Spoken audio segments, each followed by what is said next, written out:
ఈరోజు మేము డీజీపీ గారికి కంప్లైంట్ ఇచ్చాము. ఏదైతే డీసీపీ విజయ్ కుమార్ చేసిన అకృత్యాలు ఏవైతే ఉన్నాయో, వంశీకృష్ణని చాలా ఇల్లీగల్గా ఆయన కస్టడీలోకి తీసుకొని తను ఏదైతే అరెస్ట్ చేశారో వంశీకృష్ణ గారిని, ప్లస్ మేము ఆల్రెడీ హైకోర్టులో కూడా కేసు వేయడం జరిగింది. ఆ కేసులో కూడా చాలా క్లియర్గా ఇది తప్పుడు కేసు అని కూడా ప్రూవ్ అయింది. సో మొత్తం కేసు మీద స్టే కూడా వచ్చింది. సో ఇవన్నీ తెలుసు, అది తప్పుడు కేసు అని తెలుసు. అయినా కూడా డీసీపీ విజయ్ కుమార్ తన హద్దులన్నీ దాటి ఏదైతే అక్రమంగా అన్యాయంగా ఆ కేసు రిజిస్టర్ చేయించి వంశీకృష్ణ గారిని హరాస్ చేశారో అది అగెయిన్స్ట్ లా, అగెయిన్స్ట్ కాన్స్టిట్యూషన్. ఎప్పుడైనా కూడా పోలీస్ వాళ్ళు వాళ్ళ విధులని మర్చిపోవద్దు.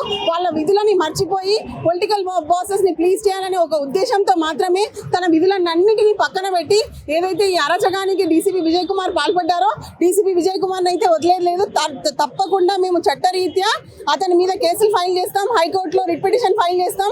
డైరెక్టర్ ఆఫ్ ప్రాసిక్యూషన్స్ ముందు కూడా మేము we're going to file a complaint against him. So we're not going to leave. So ఈ వేదికగా నేను చెప్పాల్సుకున్నది ఏంటి అంటే, ఎట్టి పరిస్థితుల్లో కూడా పోలీస్ వాళ్ళు మీ విధులను మర్చిపోయి అనవసరంగా పొలిటికల్ బాసెస్ని ప్లీజ్ చేయాలని ఇలాంటి తప్పుడు కేసులు పెడితే మటుకు వదిలేది లేదు. తప్పకుండా మేము న్యాయస్థానాన్ని అప్రోచ్ అవుతాము. తప్పకుండా కోర్టు వారి ముందు వీళ్ళు చేసిన అరాచకాలు, అన్యాయాలన్నీ బయటపెడతాము. విజయ్ కుమార్ మీద తప్పకుండా మేము కేసు ఫైల్ చేస్తాం.